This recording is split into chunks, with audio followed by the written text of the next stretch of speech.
ውድ ቤተሰቦቻችን እስቲ አንድ ጥያቄ ልጠይቃችሁ። ለዓመታት የናፈቃችሁት ሞቷል ብላችሁ ተስፋ የቆረጣችሁበት የትዳር አጋራችሁ ወይም የቅርብ ዘመዳችሁ አንድ ቀን በድንገት ከፊታችሁ ቆሞ ብታገኙት ምን ይሰማችኋል? ደስታ፣ ድንጋጤ ወይስ ጥርጣሬ?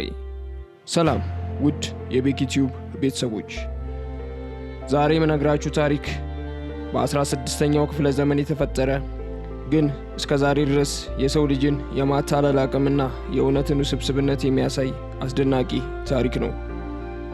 ይህ ታሪክ የአንድ ሰው የመጥፋት ታሪክ ብቻ አይደለም። ስለ ሁለት ሰዎች ማንነት፣ ስለ አንዲት ሴት ፍርድና ስለ ታላቅ የፍርድ ቤት ድራማ ነው። ይህ የማርቲን ጌር ታሪክ ነው። ወደ 1540ዎቹ ፈረንሳይ እንመለሳለን።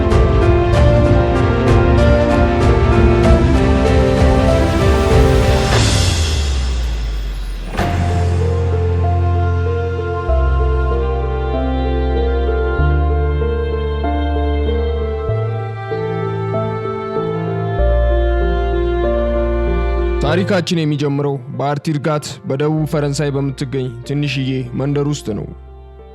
ማርቲን ጌር በዚህ መንደር ተወልዶ ያደገ የባስክ ዝርያ ያለው ቤተሰብ ልጅ ነበር። ማርቲን ገና ከልጅነቱ ጀምሮ ትንሽ ለየት ያለ ጸባይ ነበረው። ስፖርተኛና ጠንካራ ቢሆንም ብዙ ማውራት የማይወድ ኩሩና ከሰው የማይቀላቀል ወጣት ነበር። በዚያ ዘመን ባህል መሰረት ገና በለጋ ዕድሜው ማለትም በ14 ዓመቱ አካባቢ በርናንድ ዴሮልስ ከተባለች ውብና ሀብታም ቤተሰብ ልጅ ጋር ተጋባ። ሁለቱም በጣም ልጆች ነበሩ። ጋብቻው በቤተሰብ ስምምነት የተደረገ እንጂ በፍቅር የተመሰረተ አልነበረም። የመጀመሪያዎቹ የትዳር ዓመታት ለበርትራንድ ሲኦል ነበሩ። ማርቲን ቀዝቃዛ ነበር። የባሰ ደግሞ ለዓመታት ልጅ መውለድ አልቻሉም ነበር። መንደሩ ሁሉ ያወራባቸው ነበር። ማርቲን ወንድነቱ አልተጋለጠም እየተባለ ይታማ ነበር። ይህ ለወጣቱ ማርቲን ትልቅ ውርደት ነበር። ከ8 ዓመታት በኋላ አንድ ወንድ ልጅ ወለዱ። ስሙንም ሳንዚ አሉት። ግን ግንኙነታቸው አሁንም የሻከረ ነበር። ማርቲን በትዳሩ ደስተኛ አልነበረም። በአባቱም ቁጥጥር ስር መሆን ሰልችቶት ነበር። አንድ ቀን ከባድ ወንጀል ፈጸመ። የአባቱን እህል ስንዴ ሰረቀ። በዚያን ዘመን ይህ ትልቅ ነውርና ወንጀል ነበር። አባቱን መጋፈጥ የፈራው ማርቲን አንድ ውሳኔ ወሰነ። እንደ አውሮፓውያን አቆጣጠር በ1548 ሚስቱን በርትራንድንና ትንሹ ልጁን ሳንዚን ጥሎ ያለምንም ቃል ከአርቲርጋት መንደር ጠፋ። በርትራንድ ብቻዋን ቀረች። ባሏ የት እንደሄደ በሕይወቱ ይኑር ይሙት የምታውቀው ነገር አልነበራትም። በዚያ ዘመን ለሴት ልጅ ይህ እጅግ ከባድ ነበር። ባለትዳርም መበለትም ሳትሆን የጠፋ ሰው ሚስት ተብላ ትጠራች። የቤተሰቡ ሸክም በእሷ ላይ ወደቀ። ማርቲን ወደ ጦርነት እንደሄደ ወሬዎች ይሰሙ ነበር፣ ግን እርግጠኛ መረጃ አልነበረም። 1 ዓመት አለፈ፣ 2፣ 3 እያለ 8 ዓመታት አለፉ። በርትራንድ ተስፋ ቆረጠች። ማርቲን ሞቷል ብላ አመነች። መንደሩም ረሳው። ከ8 ረጅም ዓመታት በኋላ በ1556 አንድ የበጋ ቀን አንድ ሰው ወደ አርቲርጋት መንደር ብቅ አለ። ሰዎች አዩት፣ አመኑ። ይሄ እኮ ማርቲን ጌር ነው ብለው አሉ። ሰውየው ጠንካራ፣ በራስ መተማመን ያለውና የጠፋውን ማርቲንን በጣም ይመስል ነበር። ወደ ቤተሰቡ ሄደ። የአጎቱን የእህቶቹን ስም ጠራ። ከሁሉ በላይ ደግሞ ሚስቱ በርትራንድ ሲያገኛት የተፈጠረው ነገር አስገራሚ ነበር። በርትራንድ መጀመሪያ ላይ አመነታች። ይህ ሰው ከድሮ ማርቲን ትንሽ ወፈር ይላል፣ ፊቱም ላይ የጦርነት ጠባሳ አለበት። ግን ሰውየው ወደ እሷ ቀረበና ማንንም ሊያውቅ የማይችለውን ሚስጥር ነገራት። በሰርጋቸው ምሽት የለበሰችውን ቀሚስ ቀለም፣ መኝታ ቤታቸው ውስጥ የነበሩትን ሚስጥራዊ ነገሮችና በመጀመሪያዎቹ የትዳር ዘመናቸው ያሳለፉትን በጣም የግል ታሪኮች በዝርዝር አጫወታት። በርትራንድ አለቀሰች። አዎ አንተ ማርቲን ነህ ብላ ተቀበለችው።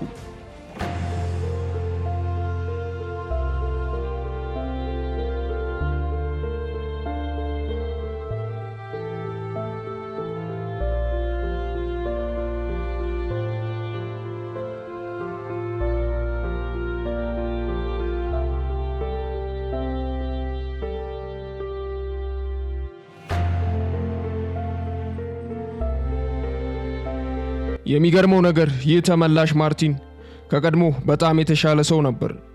ድሮ ኮስታራና ዝምተኛ የነበረው ማርቲን አሁን ተግባቢ፣ ለሚስቱ አፍቃሪና ለልጁ ጥሩ አባት ሆነ። መንደሩ በሙሉ ተቀበለው። ለ3 ዓመታት ያህል በርትራንድና ይህ ማርቲን በፍቅር ኖሩ። 2 ተጨማሪ ልጆችንም አፈሩ።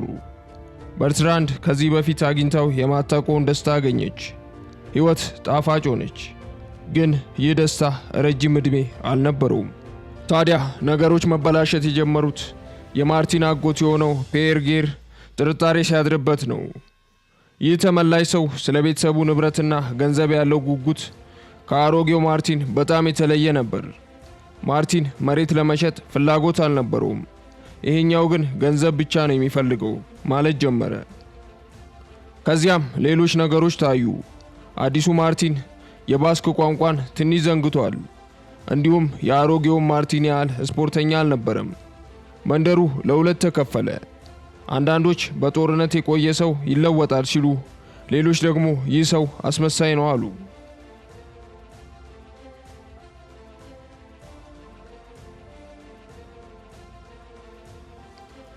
ትልቁ ቦምብ የፈነዳው ግን አንድ መንገደኛ ወታደር መንደሩን ሲያቋርጥ ነው።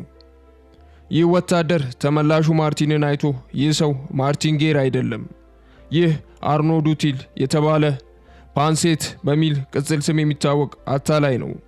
እውነተኛ ማርቲን ጌር በጦር ሜዳ አይቼዋለሁ።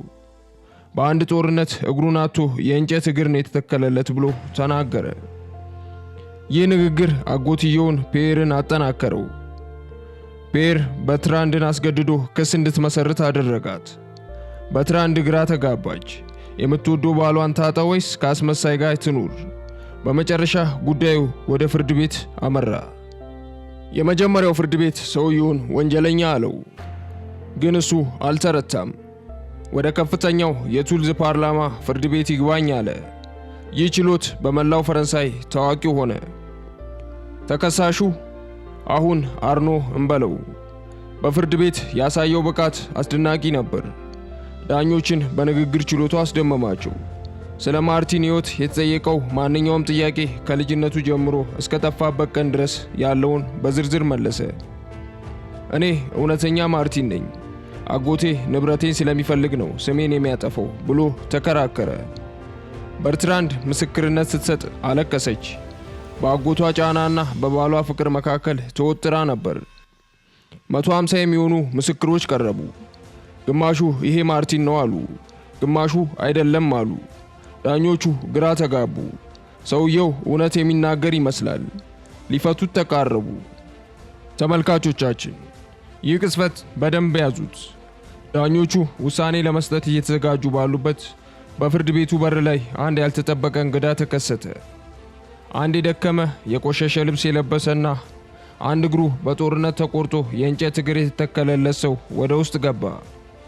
አዳራሹ በጸጥታ ተዋጠ።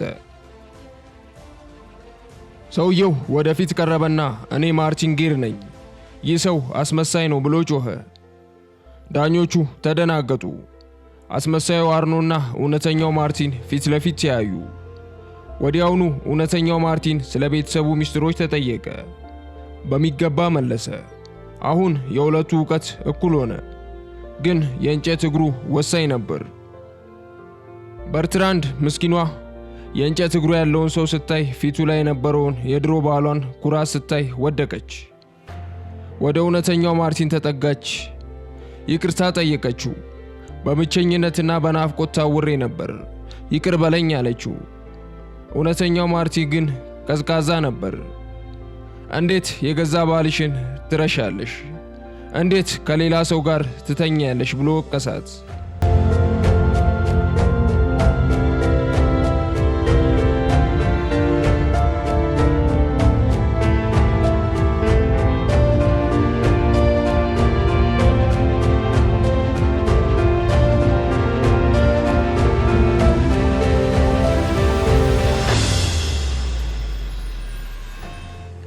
እውነቱ ወጣ።